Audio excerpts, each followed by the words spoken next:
Proper rhinoplasty से सारे address किए जा सकते हैं। तो शेप तो डेफिनेटली अच्छे लगने लग जाती है और पेशेंट ज़्यादा अट्रैक्टिव लगने लग जाता है। राइनोप्लास्टी के जो मैक्सिमम लिमिट डॉक्टर साहब कह रहे हैं, ब्रीदिंग प्रॉब्लम भी ठीक हो जाती है, साथ में नोज़ की शेप में जो इश्यूज़ हैं वो भी हम टेक केयर करके नोज़ को अच्छा बना देते हैं।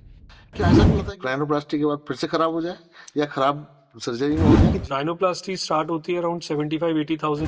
सुना कि राइनोप्लास्टी सर्जरी जो एक दिन की सर्जरी होती है, पर उसको हीलिंग होने में कितनी ही बात करने की रह जाती हैं जो हमारे हेल्थ रिलेटेड होती हैं। और जब हेल्थ हमारा किसी वजह से खराब हो जाता है, कुछ ऐसा प्रॉब्लम खड़ा हो जाता है जिसको हम लोग अपने हिसाब से ठीक नहीं कर पाते हैं, तो हम जाते हैं डॉक्टर्स के पास और डॉक्टर एक मसीहा की तरह हम लोगों की मदद करते हैं। एस्थेटिक लुक्स की बात करते हैं तो हम लोग अभी काफ़ी सारे चर्चा कर चुके हैं डॉक्टर सुनील अरोड़ा से हेयर ट्रांसप्लांट की, जो वीडियो आपको देखना बहुत ज़रूरी है। मैं उसका लिंक शेयर कर रहा हूँ, फिल्म को ज़रूर देखिएगा। बहुत सारे कॉन्सेप्ट आपके क्लियर हो जाएंगे। बात करते हैं एस्थेटिक लुक्स के लिए सबसे important point, central of the face, nose. Nose work यानी कि राइनोप्लास्टी। कितनी नाक बड़ी होती है, किसी की छोटी होती है, किसी की सीधी होती है, कभी किसी का डोर्सलम बड़ा होता है। तो ये सब ठीक कराने के लिए आप लोग जाते हैं नोज वर्क के लिए, जिसे कहते हैं हम लोग राइनोप्लास्टी। डॉक्टर सुनील अरोड़ा जी एक बहुत बड़े प्लास्टिक सर्जन हैं, लीडिंग प्लास्टिक सर्जन। मैं तो कहूँगा जयपुर तो क्या, नदर इंडिया की लीडिंग प्लास्टिक सर्जन है। और आए दिन इनके पास राइनोप्लास्टी लाइक केसेस आते हैं। No job. डॉक्टर साहब नमस्कार, आपका स्वागत है इस चैनल में बियॉन्ड लेंस प्रोडक्शन में। मैं बात करने जा रहा हूँ राइनोप्लास्टी की। डॉक्टर साहब मुझे बताइए आप कि कौन कौन से नोज को आप ट्रीट करना पसंद करते हैं और हो जाता है इसीलिए ठीक? सी नोज़ बेसिकली एक मिक्सचर है कंपोनेंट्स का, जी। बोन, कार्टिलेज और स्किन। जी। इन 3 कंपोनेंट्स में अगर कोई भी कंपोनेंट जी। सिंक में नहीं है, सिमेट्री में नहीं है बाकी स्ट्रक्चर्स के साथ, तो नोज़ की शेप ऑल्टर हो जाती है। जी। सो क्या-क्या ऑल्टरेशंस हो सकते हैं नोज़ की शेप में? जो डॉर्सम है वो डिप्रेस्ड हो सकता है या डॉर्सम ज़्यादा एलिवेटेड हो सकता है, जिसे नेज़ल हम्प कहते हैं हम। जी सर। या फिर जो बोनी एरिया है नोज़ का अपर एरिया, उसकी विड्थ ज़्यादा हो सकती है, फ्लैट हो सकता है। फिर अगर लोअर पार्ट की हम बात करें कार्टिलेज की, कार्टिलेज जो टिप है उसमें ब्रॉड हो सकता है नेज़ल टिप, फ्लैट हो सकता है, डिप्रेस्ड हो सकता है, ड्रूपिंग हो सकता है, नोज़ की लेंथ ज़्यादा हो सकती है, हाइट ज़्यादा हो सकती है, जी। विड्थ ज़्यादा हो सकती है। जी। ये सब डिपेंड करता है जो 3 कंपोनेंट्स हैं वो कैसे हैं नोज़ के, बोन, कार्टिलेज एंड और स्किन। और ये सब चीज़ें इनफैक्ट बियॉन्ड दैट अगर हम बात करें स्ट्रेट नोज के अंदर इश्यूज की बात की, जी। बहुत सारे केसेस में नोज डिफॉर्म्ड और डेविएटेड भी होती है। वो कॉन्जेनाइटल भी हो सकती है, मीनिंग सिंस बर्थ भी हो सकती है, जी। डेवलपमेंटल भी हो सकती है, मीनिंग ग्रेजुअल ग्रोथ के साथ साथ नोज डिफॉर्म हो गई, या फिर वो इंजरी या एक्सीडेंट के बाद भी हो सकती है। सो इस तरह की सारी जो भी नेजल शेप की प्रॉब्लम्स होती हैं, इश्यूज होते हैं, कंसर्न्स होते हैं, वो सब राइनोप्लास्टी, एक प्रॉपर राइनोप्लास्टी से सारे एड्रेस किए जा सकते हैं और एक नोज की एस्थेटिकली प्लीजिंग शेप हम अचीव कर सकते हैं।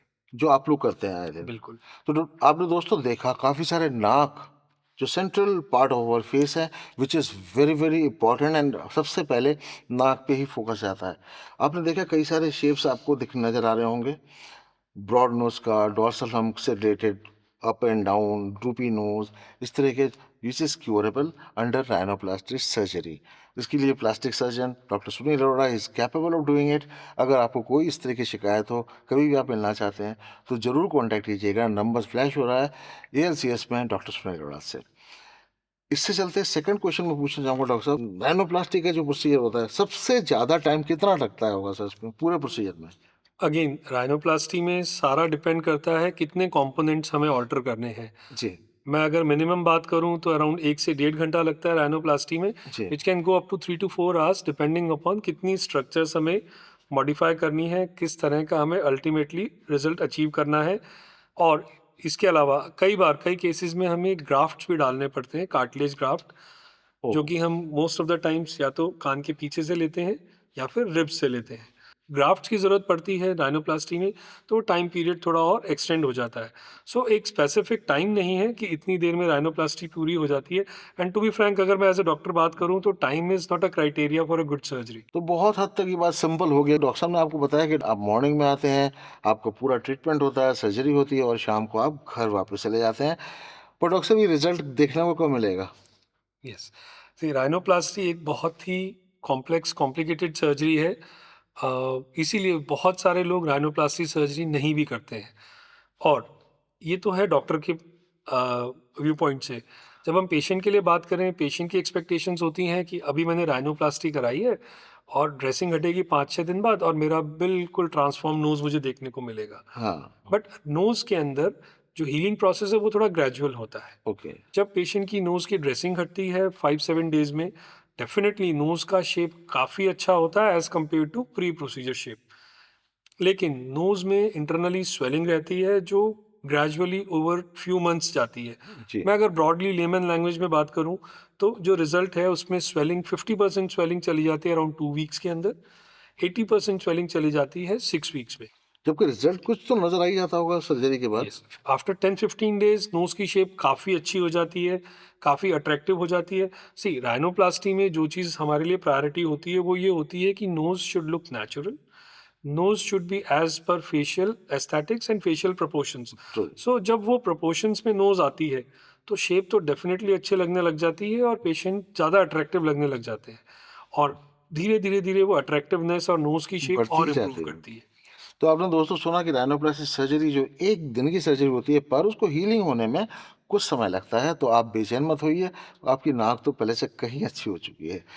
दूसरी बात मैं जानना चाहूँगा डॉक्टर साहब कि राइनोप्लास्टी में खर्चा कितना आता है? अगर मैं जयपुर में बात करूं तो मैं I can give you a range कि हाँ इतने से राइनोप्लास्टी स्टार्ट होती है, it can go up to this much depending upon कि हम नोज़ के कौन कौन से कंपोनेंट्स को किस किस लेवल तक एड्रेस कर रहे हैं।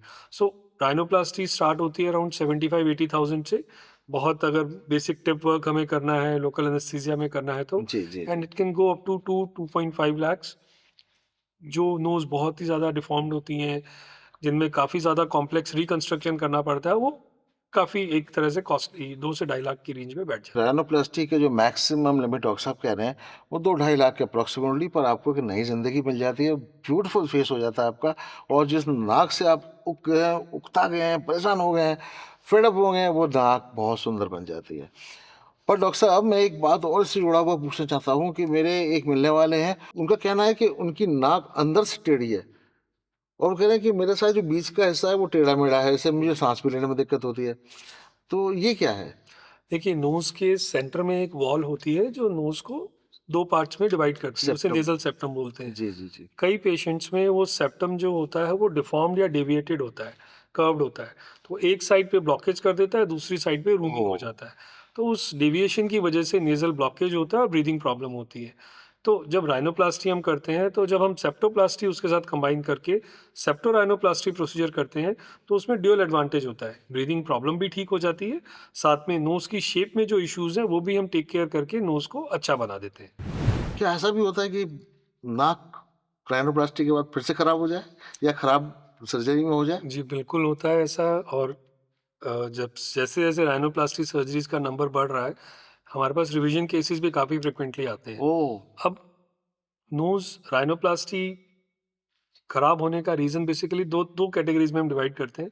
कई बार तो पेशेंट रिलेटेड फैक्टर्स ही होते हैं। पेशेंट को जो पोस्ट ऑपरेटिव गाइडेंस हमने दी है, वो फॉलो नहीं की उन्होंने। जो जी, प्रॉपर हीलिंग प्रोसेस होता है उनकी बॉडी में, वो कहीं न कहीं ऑल्टर हुआ है। इन सब रीज़न्स की वजह से भी, या इन्फेक्शन हो गया उनको पोस्ट सर्जरी, नोज़ की जो शेप जैसी हम चाहते हैं या पेशेंट जैसी चाहते हैं वैसे नहीं आती। जी। बियॉन्ड दैट डेफिनेटली जो मेजर रीज़न जो रहता है वो रहता है टेक्नीक। टेक्नीक कहीं न कहीं, बिकॉज़ राइनोप्लास्टी में सबसे ज़रूरी चीज़ है ये अंडरस्टैंड करना कि किस कंपोनेंट में क्या शॉर्टकमिंग है और उसे करेक्ट करना। जी, सो अगर ऑपरेटिंग सर्जन के एंड पे वो लिमिटेड है, वो अंडरस्टैंडिंग क्लियर नहीं है, तो राइनोप्लास्टी प्रॉपर नहीं होती है। और जो रिज़ल्ट जैसा हम अचीव करना चाहते हैं, अपन कॉम्प्लिकेशंस की तो हम बात ही नहीं कर रहे, कि जैसा रिज़ल्ट हम अचीव करना चाहते हैं वैसा नहीं आता है, तो वो पेशेंट्स भी रिविज़न राइनोप्लास्टी के लिए आते हैं। और डेफ़िनेटली रिविज़न राइनोप्लास्टी से जैसी शेप आपकी नोज़ की फर्स्ट राइनोप्लास्टी के बाद है, उससे काफ़ी बेटर नोज़ अचीव की जा सकती है, अगर आप एक एक्सपीरियंस्ड राइनोप्लास्टी सर्जन से राइनोप्लास्टी रिवाइज़ कराते हैं। अगर आपका भी नाक कहीं खराब हो गया हो, तो आप भी एक नाक को ठीक करा सकते हैं, डॉक्टर सुनील अरोड़ा के पास जाकर एएलसीएस